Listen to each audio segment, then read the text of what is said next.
حج کے رکن کے اندر اللہ تعالیٰ نے آپ کی اور آپ کے گھر کی ساری اداؤں کو جمع کر کے جی بالکل اسے فرائض اور وجوب کے مقامات عطا فرما دیے. تو یہ اللہ پھر نوازتا بھی ہے جو اللہ تعالیٰ کے لیے پھر ان امتحانات سے گزرتا ہے.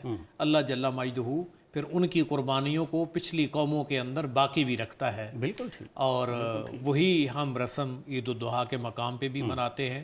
حضرت سیدنا ابراہیم خلیل اللہ آپ کی بارگاہ کے اندر جو خراج تحسین پیش کرتے ہیں. اور پھر اس کے بعد آقا کریم صلی اللہ علیہ وآلہ وسلم سے پوچھا تھا صحابہ کرام نے کہ حضور ما ہذہ الاضاحی، یہ قربانیاں کیا ہیں؟ جی. آقا کریم نے فرمایا کہ سنت ابیکم ابراہیم. سبحان اللہ. اب یہاں پہ لفظ بڑے قابل غور ہے. جی جی.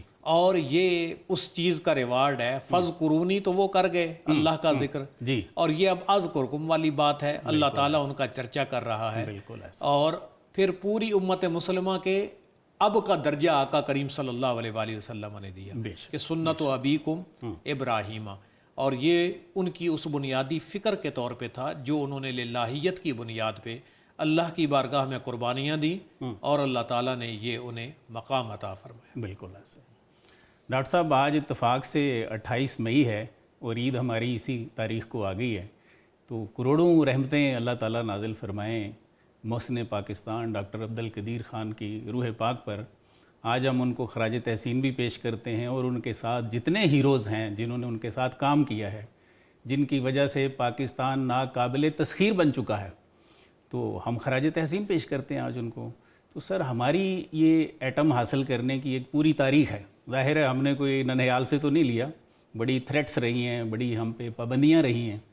تو سر 28 مئی 98 کے دھماکوں تک پاکستان کیسے آیا ہے، یہ ہمارے ناظرین کو مختصراً بتائیے. جی بہت شکریہ پروفیسر صاحب. سب سے پہلے تو دیکھنے والوں کو عید الاضحیٰ مبارک ہو. جی سر. قربانی ہے. آپ کا سوال ریلیونٹ ہے جو اسلام کی ڈائنامکس ہیں ملٹری کی، جی. ڈیفنس کی، اس کے لحاظ سے. جی. تو آپ نے فرمایا کہ ہم یہاں تک کیسے پہنچے. سر ویسے ہی پہنچے جیسے رسول اللہ مکہ سے ہجرت کر کے مدینہ پہنچے. واہ. ماشاءاللہ. یعنی انہی فٹ سٹیپس پہ ہم جو ہماری بنیاد تھی، بیس تھی، ہم نے اسی کو بنایا. ٹھیک. قرآن مجید میں اللہ رب العزت نے فرمایا وَأَعِدُّوا لَهُم مَّا اسْتَطَعْتُم مِّن قُوَّةٍ. یہ ایک ایسا گلوبل ڈیوائن آرڈر ہے کہ جو ہمیں دعوت دے رہا تھا کہ دشمن کے مقابلے میں مجتمع کرو اپنی عسکری قوت. ٹھیک. اب وہاں پہ رباط الخیل کا معنی ہے. مفسرین نے جو ماڈرنسٹ ہیں انہوں نے کہا کہ آج کے دور کی جدید missile technology, advancement, atomic technology اپنے منیمم ڈیٹرنس لیول کے لیے، ڈیفنس کے لیے ناگزیر ہے. بالکل صحیح ہے. اس کا مطلب ہے کہ 28 مئی کو صرف دھماکے نہیں ہوئے، وَأَعِدُّوا لَهُم مَّا اسْتَطَعْتُم مِّن قُوَّةٍ کی عملی تفسیر ہوئی ہے. بالکل صحیح. یعنی ہم نے اللہ رب العزت کے اس حکم کی بجا آوری میں اپنے ملک کی اسلامی ریاست کی حفاظت کے لیے، یہاں پہ بسنے والوں کی حفاظت کے لیے، چونکہ یہ بیس کیمپ ہے یہ مسلمانوں کا، اور یہ ملٹری بیس کیمپ بھی ہے چونکہ ایک اسلامی طاقت ہے. اور آج اب سعودی عربیہ اور پاکستان کا ڈیفنس ایگریمنٹ دیکھیں، گلف سٹیٹس کو بھی اب اندازہ ہو گیا ہے کہ بجائے بلڈنگز کھڑی کرنے کے وَأَعِدُّوا لَهُم مَّا اسْتَطَعْتُم مِّن قُوَّةٍ کے لیسن پہ عمل کیا جاتا. ایک تو یہ ہے قرآنک پرسپیکٹو میں ہم نے اس پہ عمل کیا. ٹھیک. دوسری بات یہ ہے کہ اس پہ ہماری پوری قوم کی کولیکٹیولی، ہمارے سائنٹسٹ کی، ہمارے انجینئرز کی، ہماری ملٹری لیڈرشپ کی، پولیٹیکل لیڈرشپ کی، مختلف گورنمنٹس میں جو آئے ہیں، جی جی. ان سب کا حصہ ہے. بالکل ہر صحیح کسی نے دام میں، در میں، سخ نے اس میں حصہ ڈالا ہے. صحیح صحیح. اور جس نے بھی اس وقت اس لمحے وہ حصہ ڈالا ہے اپنی جان کی قربانی یہ کا، تو میرا مال کا. الگ سوال تھا آپ سے، آپ نے پہلے اس کا تذکرہ فرما دیا، اس پہ میں اسپیشلی پوچھوں گا. اس پہ آئیں گے. جی سر. لیکن سب نے اس پہ کنٹریبیوٹ کیا. جی بالکل. دیکھیں ہمارا چونکہ پڑوسی ملک ہے انڈیا، جی. آپ نے جو سوال کیا نا کہ کیسے گزرے، اور ہمیں یہ سمجھنا چاہیے کیوں کیا ہے. صحیح. اصل میں ہندوتوا آئیڈیالوجی جو ہے نا RSS کی، جی جی. انڈین بیکڈ، اس کو قائد اعظم نے سب سے پہلے ایکسپوز کیا تھا. ٹھیک. قائد اعظم محمد علی جناح نے کہا تھا کہ ہندو آئیڈیالوجی الگ ہے، مسلم آئیڈیالوجی الگ ہے. بالکل ایسے. ان کا ریلیجن، کلچر، ایٹریبیوٹس ایک دوسرے سے میچ نہیں کرتے. وہی جسے ہم دو قومی نظریہ دو کہتے قومی ہیں. نظریہ کہتے ہیں. جی جی. کہ الگ پاکستان ایسا ملک بنے جو رول ماڈل ہو پوری دنیا کے لیے. ٹھیک ہے. اگر دنیا نے اسلامی نظام کا پریکٹیکل نقشہ دیکھنا ہو تو وہ پاکستان کی ریاست کو دیکھ لے. بالکل تو صحیح. اب ان کو کیسے ڈائجسٹ ہونا تھا کہ ایک اسلامک اسٹیٹ وہاں پہ آئے اور ملٹری اکوپمنٹس بھی اس کے ایسے ایکسیپٹ ہی نہیں کرتے, آج بھی نہیں کرتے. جی. اور پھر امریکہ نے پھر پریسرل ترمیمیں بھی اس میں آئی ہیں, آپ کو یاد ہو گیا, ہماری $1,000,000,000 کی واپس نہیں کیے انہوں نے. پھر اس کے علاوہ پابندیاں بھی لگی اقتصادی. اس میں سمجھتا ہوں کہ 1972 کے اندر, ویسے تو 54 میں محمد علی بوگرا کے دور میں ہمارا ایٹمی کمیشن توانائی کا اس وقت ان کے امریکن پریزیڈنٹ کے سامنے ہم نے کہا تھا ہم کمیشن بنائیں گے, ہماری توانائی کی ضروریات. لیکن 72 میں آفیشیلی ذوالفقار علی بھٹو نے لانچ کیا, اور پھر اس کے بعد 74 میں اسلامی سربراہی کانفرنس ہوئی. لیکن اس کو پھر جنرل ضیاء الحق نے بڑا ٹیکٹیکلی اس کو کیا. پھر غلام اسحاق خان کے دور میں ہاں فائنینسز اس کی پرووائڈ ہوئی. پھر ڈاکٹر عبدالسلام کو ریپلیس کر کے ذوالفقار علی بھٹو ڈاکٹر اے.کیو خان کو لے آئے تھے, اس لیے کہ ڈاکٹر عبدالسلام کے ویسٹڈ انٹرسٹ تھے, ان کا آئیڈیالوجی بھی ریلیجن بھی ڈفرنٹ تھا, وہ کسی کے لیے کام کر رہے تھے. یہ بہت بڑا کریڈٹ ہے ان کا. کریڈٹ ہے ڈاکٹر اے.کیو خان کو, ایک سچے سچے حضور کو خاتم النبیین ماننے والے سائنسدان کو لے کے آئے. تو اب ان کے انیشیٹو سے یہ بات یہاں تک پہنچی. اور 98 کے اندر آپ کو یاد ہوگا انڈیا نے 5 دھماکے کیے, تو ہم نے 6 کیے تھے. تو یہ اپنی سپرمیسی جو ہے وہ ہم نے ثابت کی, اور اس کی وجہ سے بحمدی تعالیٰ پیٹ کاٹا. بھٹو نے کہا تھا گھاس کھا لیں گے. آج الحمدللہ بنیان مرصوص میں ہمیں یاد آتی ہیں ان لوگوں کی قربانیاں. پوری دنیا میں سب ہلالی پرچم لہرا رہا ہے نا, تو اس کے نیچے خون کی ان بوندوں کو بھی یاد کریں جن کی کنٹریبیوشن. سبحان اللہ, بالکل ٹھیک, بالکل ٹھیک. شاہ صاحب, عید الاضحیٰ کے معاشی اور معاشرتی فوائد کیا ہیں سر؟ پروفیسر صاحب, سب سے پہلے تو ہم اس حدیث پاک کو لیتے ہیں جب رسول کریم صلی اللہ علیہ وآلہ وسلم مائیگریٹ کر کے مکہ سے مدینہ منورہ آئے, تو وہاں پہ وہ لوگ اپنے تہوار منایا کرتے تھے, جس میں وہ کھیل کود کرتے تھے, شور غل غپاڑا, یہ ساری چیزیں ہوتی تھیں. اماں عائشہ بھی پیچھے کھڑے ہو کر دیکھ لیا کرتی تھی. وہ ایک اور روایت ہے, یہ ایگزیکٹلی اس کے ساتھ متعلق جو ہے نا, وہ آپ صلی اللہ علیہ وسلم نے پھر ان سے پوچھا کہ یہ کیا کرتے ہیں, کیا معاملات ہیں, اور کیوں نہ اس کو ہم 2 اچھے دنوں کے ساتھ جو ہے وہ ریپلیس کر دیں. صحیح. اور اس موقع پہ یہ مشروعیت ہے باقاعدہ عید الفطر کی اور عید الاضحیٰ کی.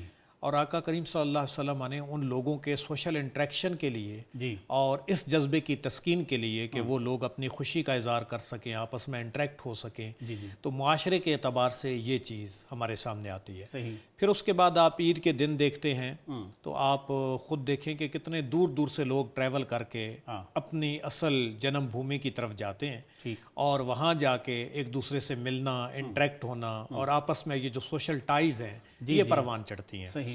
اور پھر اس میں ایک اور چیز ہماری سوسائٹی کے اندر بعض دفعہ ڈسپیوٹس ہوتے ہیں فیملی میں, دوستوں میں, تو یہ بھی کلچر ہے. ہم کہتے ہیں چلے یہ بڑا دن ہے اللہ تعالیٰ کا, ہمیں معاف کر دیں. آپس میں ان تمام چیزوں کو ہم صلح جوئی کی طرح کوشش کرتے ہیں, یا باقاعدہ بینچ مارک کے طور پہ رکھتے ہیں کہ اس دفعہ ان کی صلح اس عید پہ اکٹھے ہوں گے تو کروا دیں گے. تو یہ ہمارے کلچر کے اندر, ہماری نارمز کے اندر یہ ایک ایسا ایونٹ ہے کہ جو معاشرے کو ایک ایسی جگہ پہ لے کے آتا ہے کہ جس سے معاشرے تناور ہوتے ہیں.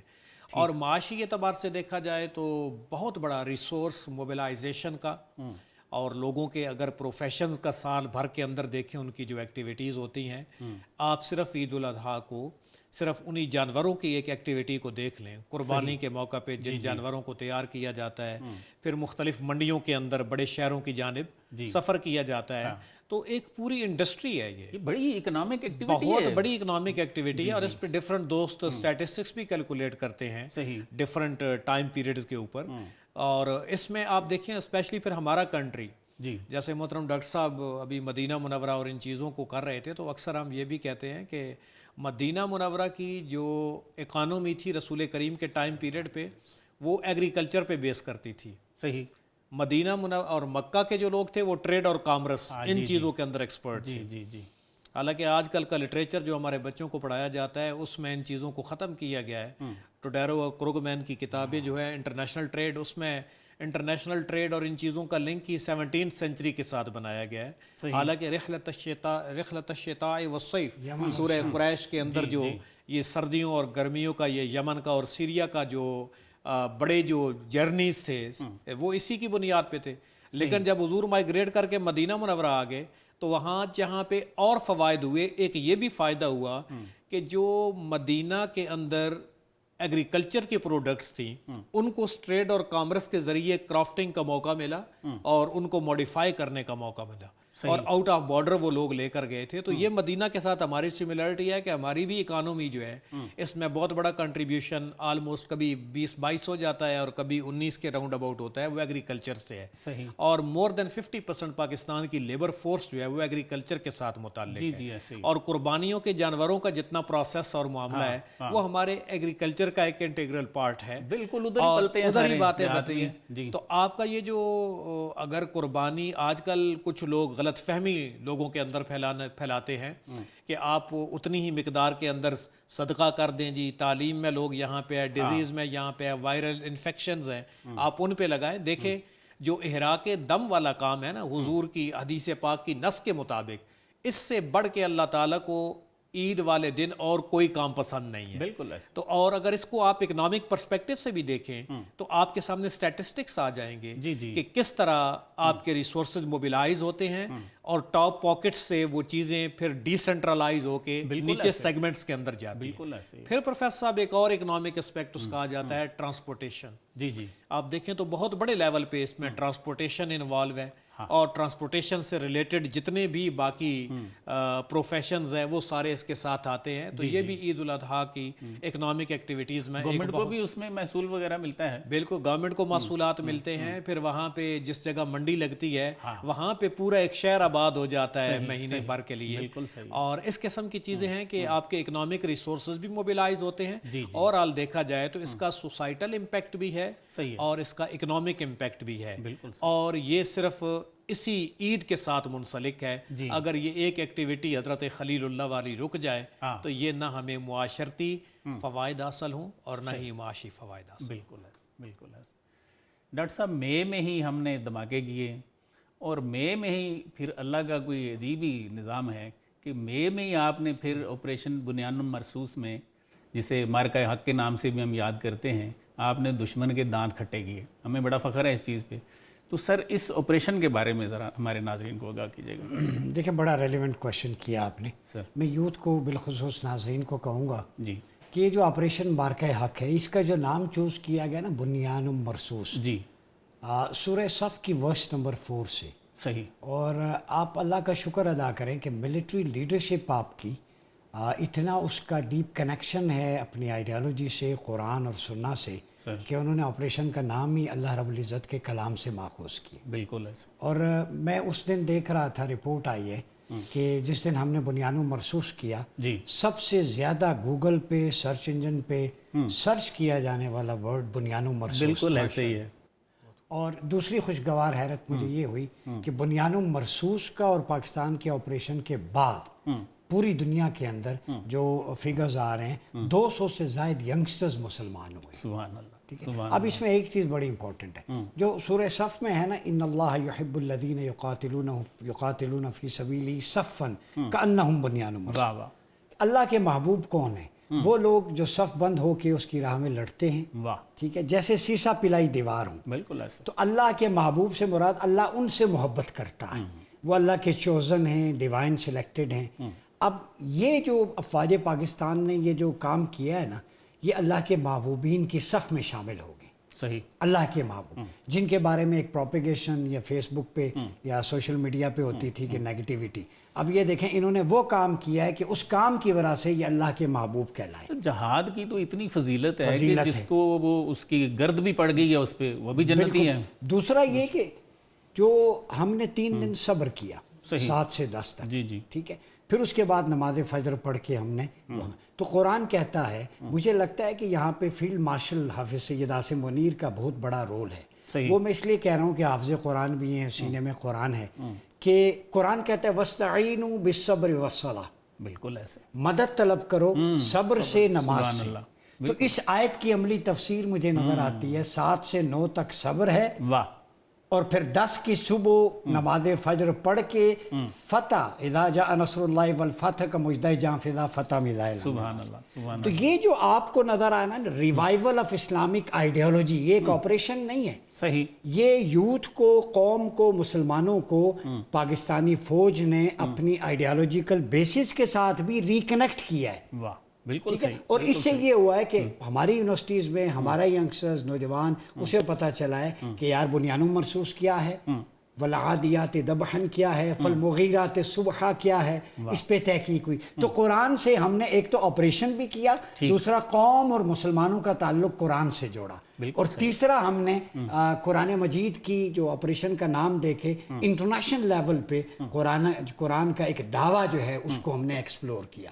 تو یہ تو ہے. دوسری ایک میں امپورٹنٹ بات کہنا چاہتا ہوں کہ آپریشن بنیان مرصوص کے بعد جو اس کا امپیکٹ ہے وہ اتنا زوردار پڑا کہ اس کا مطلب ہے کہ جب آپ جہاد سے دھاگ بٹھاتے ہیں نا وَأَنْتُمُ الْأَعْلَوْنَ إِن كُنْتُم مُؤْمِنِينَ، وَأَنْتُمُ الْأَعْلَوْنَ بنیان مرصوص ہے. ان کنتم مؤمنین کا پھل ہم کھا رہے ہیں کہ ڈپلومیسی میں پوری دنیا میں پاکستان کا جھنڈا ہب آف پیس بن گئے. ہر شخص کہہ رہا ہے میڈیٹر پاکستان ہوگا. اور پھر اس میں ایک اور بھی چیز ہوئی ہے کہ ہم نے امت کو جوڑا ہے. مسلم ورلڈ ٹورڈز مسلم امہ بننے جا رہے ہیں، اور یہ کام اللہ پاکستان سے لے رہا ہے کہ پاک سعودیہ ایگریمنٹ، یہاں پہ ترکیہ آیا، ایجپٹ آیا، قطر آیا، جو ایک گلف کنٹریز کے اندر آپس میں پراکسیز تھیں، جو مس انڈرسٹینڈنگز تھیں، وہ پاکستان نے دور کی. تو میں سمجھتا ہوں کہ بنیان مرصوص کے اس پہ تھیسس لکھا جا سکتا ہے کہ اس کے انٹرنلی ایکسٹرنلی کتنے امپیکٹس ہیں، اور یہ کہ army chief field marshal Asim Munir کی قیادت میں پاکستان عالم اسلام کو امہ بنانے کی طرف گامزن ہے، اور یہ ملٹری ہب بن جائے. آگے میں سمجھتا ہوں حج کے دن ہیں، دن جو گزرے ہیں اس میں یہ ہے کہ نیکسٹ حج جو آئے گا اس پہ ہم 2 چیزوں پہ اکٹھے ہو جائیں تمام ہیڈ آف سٹیٹس، اور یہ ہے فارن پالیسی اور ڈیفنس پالیسی. مسلمانوں کا ایک ملٹری کوڈ ہو، اسلامی اتحاد ہو، فارن پالیسی ایک ہو، ملک ٹکڑے قانون اپنا اپنا ہو. لیکن ہم کہیں آج کے بعد ہماری خارجہ پالیسی ایک ہے، آج کے بعد ہماری نیٹو کی طرح جیسے ان کی ملٹری الائنس، ہمارا اسلامک الائنس ہوگا. تو میں سمجھتا ہوں بنیان مرصوص کا اینڈ ریزلٹ ہمارا خواب ہے کہ وہ فارن پالیسی اور ملٹری پالیسی ایک ہو، تاکہ غزہ، کشمیر اور دیگر مسلمان جو خون آلود ہیں وہ بھی سکھ کا سانس لے سکیں. ایک مسلم حرم کی پاسبانی کے لیے نیل کے ساحل سے لے کر تابہ کے کاشغر. بالکل صحیح بالکل صحیح. ڈاکٹر صاحب یہ بتائیے کہ عید الاضحیٰ سے ہمیں کیا کیا اسباق ملتے ہیں سر؟ سب سے پہلے تو پروفیسر صاحب یہ سبق ہے کہ ایک شخصیت کے رنگ میں اللہ تعالیٰ نے بہت سارے اسباق ہمیں عید الاضحیٰ میں عطا کر دیے ہیں. جیسے دیکھیں ہم دن کا آغاز کرتے ہیں تو حضور کریم کی احادیث طیبات کے مطابق تسبیح و تحلیل، اللہ تعالیٰ کا شکر ادا کرنا اور ان چیزوں کو بجا لانا، یہ ایک بنیادی سبق ہے. اور اس کے بعد آگے آپ قربانی کا پروسیس دیکھیں تو اس میں بھی جو دعائیں ہیں وہ بھی للہیت اور اللہ تعالیٰ کے قرب اور ان چیزوں کی جانب ہمیں گامزن کرتی ہیں. پھر ان تمام چیزوں کو اگر میں آپ کا اس سوال کو فریم کر کے جواب دوں تو وہ بھی قرآن کی اس آیت میں موجود ہے کہ قل ان صلاتی و نسکی و محیای و مماتی للہ رب العالمین، کہ میری نماز ان صلاتی و نسکی اور میری قربانی، و محیای میری زندگی، میرا جینا، و مماتی اور میرا مرنا، یہ سب اللہ کی ذات کے لیے ہے. اور پھر آگے ویژن آ رہا ہے کہ لا شریک لہ فبذالک امرت وانا اول المسلمین، کہ وہ رب ایسا ہے کہ اس کا کوئی شریک نہیں ہے اور مجھے اسی چیز کا پابند کیا گیا ہے، اور میں وہ پہلا ہوں کہ جو اس وقت کی بابل و نینوا کی تہذیب میں جہاں نمرودی جبر چل رہا تھا تو اس کے سامنے اللہ کے حضور سر کو جھکانے والا ہوں. تو یہ بہت بڑا سبق ہے کہ جہاں پہ اور کوئی سامنے نہ آ رہا ہو، مرد حر کا قالب حضرت اقبال نے پسچے بیت کردہ اقوام شرق میں لیا ہے نا، کہ مرد حر موکم زورد لا تخف، ما بمیداں سر بجیبو سر بقف، ماں کلیسا دوست ماں مسجد فروش، اوز دست مصطفیٰ پہ مانا نوش. تو یہ وہی سبق ہے کہ جہاں پہ جبروت اور طاغوت کی یہ فضائیں قائم ہوں، وہاں پہ پوری قوم کو گائیڈ کرنا اور سجدہ کر کے اللہ کی کبریائی کا اقرار کرنا اور بتانا کہ کوئی اس کا شریک نہیں ہے. تو یہ بڑے حوصلے والے لوگوں کا کام ہے. تو یہ پہلا سبق ہے صحیح کہ جب باقی کوئی نہ بولیں آپ کلمت الحق بلند کریں. اور دوسری چیز جو ہمیں اس میں سے ملتی ہے وہ یہ ہے کہ جس رب کے لیے آپ، اس سے اگلا سٹیپ اسی کا ایکسٹینڈڈ ورژن ہے جی کہ جب آپ اللہ کی ذات پہ توکل کر لیتے ہیں اور اس کے لیے قربانیاں دیتے ہیں تو وہ آپ کی ان قربانیوں کو رائیگاں نہیں جانے دیتا. بالکل صحیح بالکل اللہ تعالیٰ اس چیز کا ریوارڈ دیتا ہے.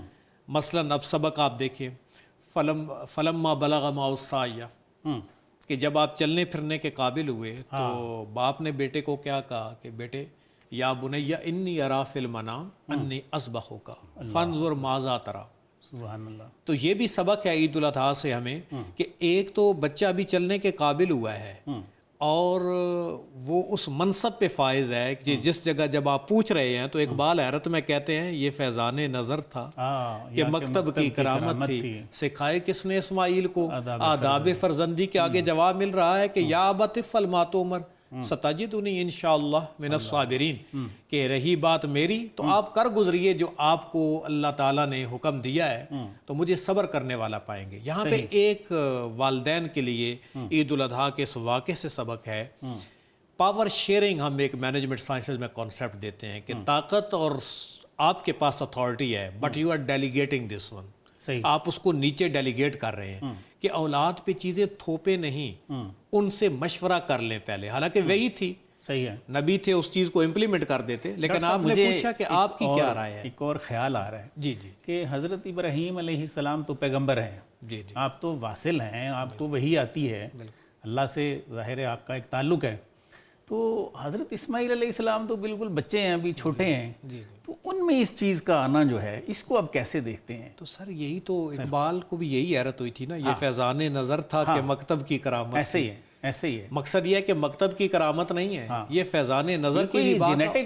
اور نبی جو ہوتا ہے نا سر، یہ بائی برتھ نبی ہوتا ہے، بالکل ایسے، اور اس کے اندر اطاعت و انقیاد بائی ڈیفالٹ ہوتی ہے. بالکل صحیح. وہ اللہ کی جانب رجوع کرتا ہے کیونکہ اس کے اندر گناہ اور ان چیزوں کا داعیہ نہیں ہوتا. یہی تو ہمارا عصمت انبیاء کا عقیدہ ہے صحیح کہ نبی معصوم ہوتے ہیں. بالکل صحیح. اور دوسری بات یہ ہے کہ فلما بالغ معه السعی، ابھی چلنے پھرنے کے قابل ہوئے اور اتنا بڑا ڈیسیجن وہ لے رہے ہیں. تو یہ وہی بات ہے کہ نبی بائی برتھ نبی ہوتا ہے، اور جیسے حضرت ہم جیسے نہیں ہوتے، نہیں ہمارے ہم ان جیسے ہوتے ہیں. نہیں ایسی بات نہیں ہے. بالکل صحیح. اور یہ وہ سلیکٹڈ لوگ ہیں کہ جن کو اللہ تعالیٰ، اور یہ منصب وہابی ہے، یہ کسبی نہیں ہے. بالکل کسب تو کوئی اور کر لے، دیگر مدارج پہ وہ آ سکتا ہے، لیکن نبوت کا منصب جو ہے نا، ذالک فضل اللہ یؤتیہ من یشاء، یہ اللہ کے فضل کے فیصلے ہیں، جسے چاہتا ہے منصب نبوت پہ اللہ تعالیٰ فائز کرتا ہے. تو یہ سبق اس سے ہمیں کیا مل رہا ہے جو آپ کا سوال ہے، وہ سبق یہ ہے کہ ہمیں حضرت ابراہیم کو بطور پدر، حضرت اسماعیل کو بطور پسر سامنے رکھتے ہوئے بطور والدین بچوں کے ساتھ پاور شیئرنگ، مشورے میں شریک کرنا چاہیے. اور بچے کو بتایا گیا کہ کیسے سراپے نیاز بن کے اسی انداز کے اندر ہم آگے، یعنی پیرنٹنگ کے لیے رہنما اصول ہیں عید الاضحیٰ کے اندر. بالکل ایسا، بالکل ایسا. ڈاکٹر صاحب، مارکہ حق کا جیسے آپ فرما رہے تھے کہ دنیا پہ کتنا بڑا اثر ہوا ہے، کہ اب دنیا کو پتہ چل گیا ہے کہ پاکستان اگرچہ معاشی طور پہ اتنا مضبوط نہیں ہے لیکن اس کو منہ ڈالنا اتنا آسان نہیں ہے. تو سر یہ فرمائیے کہ باقی جنگوں میں تو اللہ نے ہمیں سرخرو فرمایا ہے، یہ جو معاشی جنگ ہے ہماری، اس سے ہم کس طرح نبرد آزما ہوں؟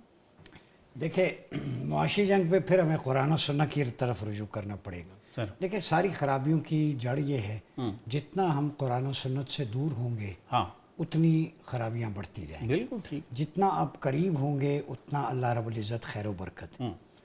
بنیادی نقطہ جو ہے نا معاشی جنگ کا، جی، جب تک ربا موجود ہے، سود، ٹھیک ہے، وہ اللہ اور رسول سے ہم حالت جنگ میں معذرت کے ساتھ، پوری قوم، حکمران ہیں، بینکنگ سیکٹر ہے سارا. سود اور برکت اکٹھے نہیں ہو سکتے. ٹھیک ہے. سود برکت کو ختم کر دیتا ہے. صحیح. جبکہ بیع اور تجارت جو ہے وہ حلال طریقے سے، جائز منافع، اس سے برکتیں آتی ہیں. صحیح. اسلام کا فارمولہ یہ ہے کہ دولت چند ہاتھوں میں مقید نہیں ہونی چاہیے. لِكَيْ لَا دَوْلَةً بَيْنَ الْأَغْنِيَاءِ مِنْكُمْ. اگر اس کو سر ہم تھوڑا سا کھول دیں مزید، تو اگر پورا جو نظام ہے وہی آپ صلی اللہ علیہ وسلم نے ہمیں ایک پورا نظام دیا ہے، ہم کہتے تو ہیں Islam is a complete code of life. بالکل. اس میں دیکھیں نا، مواقعات مدینہ اگر اپنی اکانومی ٹھیک کرنی ہے تو بیسٹ فارمولہ ہے سوشو اکنامک جسٹس. اب کیا تھا، جو انصار تھے وہاں کے سیٹلرز لوکل، جی انصار نصرت سے مطلب ہیلپر، مددگار. صحیح. ایک تھے مہاجرین جو left out each and everything in Mecca, اللہ کے لیے چھوڑ. ٹھیک ہے. اب یہاں پہ آ گئے تو مسئلہ بن گیا، ان کے پاس تو کچھ بھی نہیں ہے، خالی ہاتھ ہیں. یہاں تو سارا اشرافیہ بیٹھا ہوا تھا، اشرافیہ ویل آف. صحیح. اب رسول اللہ صلی اللہ علیہ وسلم نے بحران کے وقت اکانومی کو کیسے بچایا کہ ان انصار سے کہا کہ اپنے کاروبار میں، تجارت میں، معیشت میں، جابوں پر ان کو برابر کا شریک کرو. یہ نہیں کہا کہ ان کی ہیلپ کرو. صحیح. دینا کسی کو ایک دفعہ دیا جاتا ہے، امپاور کیا جاتا ہے. اپارچونٹی کریٹ کی، ان کے ساتھ ان کو شریک کیا، شیئر کیا، جس کا زرعی زمینیں جیسے شاہ صاحب فرما رہے تھے ان میں. تو وہ ایک تھا کہ take from upper class divide into lower class. وفی اموالہم حق للسائل والمحروم. ٹھیک ہے. کہ ان کے مال میں جو ویل آف ہیں دو لوگوں کا حق ہے، ایک محرومین ہے ڈپرائیوڈ، ایک ہے سائلین. اب اسلام میں معیشت کیسے ٹھیک ہوتی ہے کہ ٹیکس بڑوں پہ لگا کے غریبوں میں تقسیم کیا جاتا ہے. صحیح. زکوٰۃ 2.5% اینولی بڑوں سے لے کے غریبوں میں تقسیم کی جاتی ہے. ٹھیک.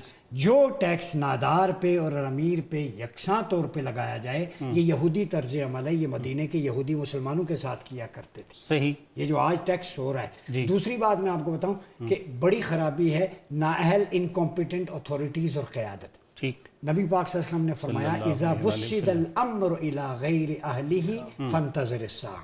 صحیح. کہ جب حکومت نااہل حکمرانوں کے سپرد کر دی جائے تو پھر قیامت کا انتظار کرو. تو یہ گھڑی محشر کی ہے، ہم عرصہ محشر میں ہیں. تو جو نکھٹا ارذلہم، حضور نے فرمایا قبیلے کا سب سے کمینہ شخص ان کا حاکم بن جائے تو سمجھو قیامت ہے. Right person for the right job line. Banking sector کی پیوریفیکیشن کریں. یہاں پہ حضور ضیاء الامت نے اس پہ بات کی، ڈاکٹر اسرار نے کی، دیگر اسکالرز نے کی، انوار الحق شاہ صاحب کی اس پہ فائنڈنگز موجود ہیں. آپ کا بینکنگ سیکٹر جب تک ربا فری نہیں ہوتا، نمبر 1. دوسرا میں نے کیلکولیٹ کیا ہے زکوٰۃ اگر آپ پراپر طریقے سے اس کا میکنزم فیئر کر دیں، آپ کے 80% معاشی مسائل ویسے ہی ختم ہو جائیں گے. میں یہ عرض کر رہا تھا، یہ تو ایک ہمارا پہلو ہے نا معاشی جس کی ہم نے بات کی ہے. تو میں یہ کہنا چاہ رہا تھا کہ اگر پورا نظام جو ہے اسلام کا اگر وہ آپ نافذ کر لیتے ہیں تو آپ کی نہ صرف جو معاشی حالت ہے، معاشی مسائل ہیں وہ صحیح ہو سکتے ہیں، آپ کے معاشرتی ہیں، آپ کا یہ انتظامی معاملہ ہے جس پہ ہمارے اتنے حالات جو ہیں وہ خراب ہیں، تو یہ ساری چیزیں آپ کی درست ہو سکتی ہیں. لیکن اس کا ایک ذیلی کویسچن یہ ہے کہ کوئی بندہ اس پہ کیوں نہیں بات کرتا. ہمارے ایون جو علماء ہیں سب سے پہلے تو ان کو یہ بات کرنی چاہیے. لیکن ایک آواز آپ مجھے بتا دیں گے جی، کوئی بندہ یہ کہتا ہے کہ جی ہمیں نظام بدلنے کی ضرورت ہے. دیکھیں تکمیل پاکستان ایک موومنٹ ہے، سعد نذیر صاحب اس کو ہیڈ کر رہے ہیں. جی. وہ ہم خلافہ جو علی منہاج النبوہ ہے اس کے ریوائول کی بات کر رہے ہیں. دعویٰ کا ایک کام ہے. صحیح. دیکھیں قرآن مجید میں جو اللہ کا وعدہ ہم نے توڑا ہوا ہے، ہم عہد شکن ہیں. بالکل ٹھیک اس آپ کا سوال کا جواب، وعد اللہ الذین آمنوا منکم وعملوا الصالحات لیستخلفنہم فی الارض. بالکل ایسے. اور اللہ کے نیک بندے زمین میں اس کے وارث ہوں گے. جی بالکل. تو اللہ نے ہمیں ایگریمنٹ، یہ ڈیوائن پرومس ہے. ایک تو آپ کا میرا شاہ صاحب کا وعدہ ہے نا، وعدہ خلافی ہوگا. اللہ خود پرومس کر رہا ہے کہ میرا وعدہ ہے. بالکل ایسے. دیکھیں ڈیوائن پرومس. جی جی. اب کتنی بڑی تھالی میں رکھ کے دے دی، دو کام کر لو، ایمان اور عمل صالح، تو تمہیں زمین میں اپنی نیابت اور خلافت عطا کروں گا. ہم جب اس وعدے سے خلاف رہیں گے، اس پر عمل درآمد نہیں کریں گے، معاشی کیا ہر طرح کا مسئلہ موجود رہے گا. بالکل ایسے. قرآن مجید میں دیکھیں ہمارے ہاں سٹیٹس کو یہ کہتا ہے او جی کسی کے پاس پیسہ ہے تو الیکشن لڑے، ویل آف ہے. تو یہی سوال طالوت علیہ السلام کی اپوائنٹمنٹ کے وقت وہاں کے لوگوں نے کیا تھا. تو اللہ نے کیا کہا تھا، وَزَادَهُ بَسْطَةً فِي الْعِلْمِ وَالْجِسْمِ. تم کہتے ہو اس کے پاس پیسہ نہیں ہے، تو یہ زیادہ بسطن علم اور جسم، جسمانی طور پہ قوی ہونا، دماغی طور پہ ویژنری ہونا، یہ دو صفات ہیں. یہ دولت، ثروت، گاڑیاں، لاؤ لشکر، یہ کسی طرز حکمرانی کے لیے نہیں ہے. سیدنا عمر فاروق رضی اللہ تعالیٰ عنہ نے پریسیڈنٹ سیٹ کر دی. اب دیکھیں نا کہ ایک گورنر کا بیٹا کسی کو چپیڑے مارتا ہے، آپ اس گورنر کو بلا کے اس کے سامنے ایک عام آدمی سے کہتے ہیں کہ بدلہ لو اپنا. صحیح. غریب امیر کا فرق نہیں ہے. جب رولر صدیق اکبر جیسے ہوں گٹری لے کے چل پڑے جب خلیفہ منتخب ہوئے. فاروق اعظم رضی اللہ عنہ پوچھا کیوں؟ اے خلافت ہے تو اب کچھ کر لوں گھر کے لیے. فرمایا آپ ہمارے مشکل میں ڈال رہے ہیں. مولا علی نے بھی فرمایا اتنا نہ کریں. فرمایا پھر کیا کروں؟ فرمایا کہ آپ اس طرح کریں، تنخواہ مقرر کریں. فرمایا ایک عام آدمی کے برابر کر دو، میرا گزر ہو. سیدنا عمر نے کہا کہ بیت المال میرے اوپر اتنا حلال ہے جتنا یتیم کے لیے اس کا کھانا ہوتا ہے. بالکل 2 وقت کی روٹی دے دو. پھر آخری ٹائم وصیت کیا تھی؟ اگر میں مر جاؤں، جب شہید ہو جاؤں، دنیا سے چلا جاؤں، جو میری جمع پونجی ہے ایک قمیص کے علاوہ باقی ساری بیچ کر جو بیت المال سے کھانا کھایا ہے وہ ادا کر دیں. سبحان اللہ. مجھے بتائیں ذرا، یہ حکمران کتابوں میں رکھنے کے لیے تھے. اللہ. ہماری بیس ہی کمزور ہے. ایسے ہی. جب تک صدیقی، فاروقی، عثمانی اور مرتضوی دور حکومت نہیں آتا جو کتابوں میں بند ہے، ہم یہ چاہتے ہیں وہ کتابوں سے نکلے، پاکستان خلافت کا بیس کیمپ بنے، یہاں بھی چناؤ اسی طریقے سے ہو جیسے خلافت راشدہ کا تھا. بالکل ایسا. آج عمر اللہ ویسٹ اپناتی ہے نہیں اپناتی؟ 43 اصلاحات ہیں.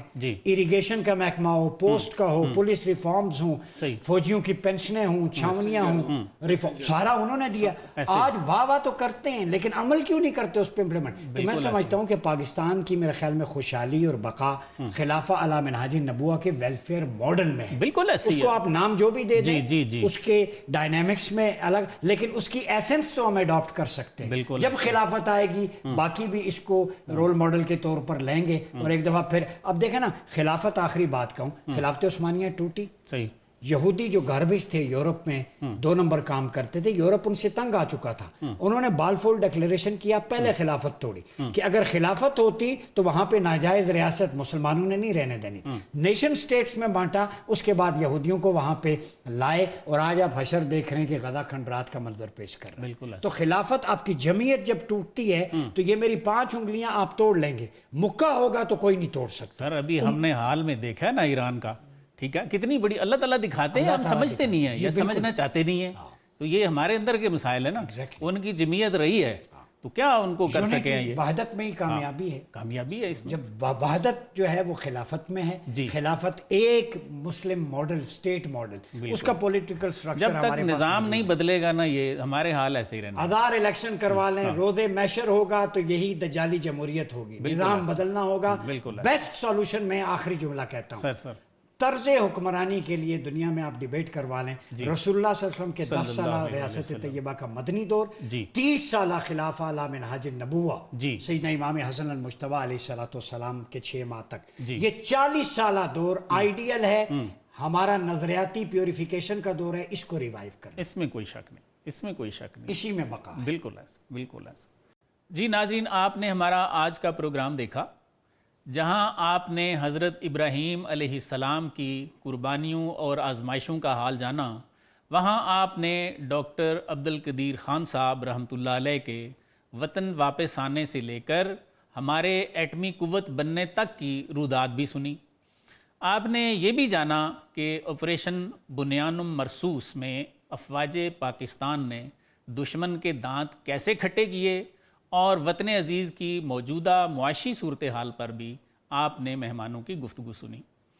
اس سلسلے میں آپ بھی اپنی قیمتی رائے کا ضرور اظہار کرنا. ناظرین، پروگرام کا وقت ختم ہوا چاہتا ہے، اپنے میزبان کو اجازت دیجیے. اللہ حافظ.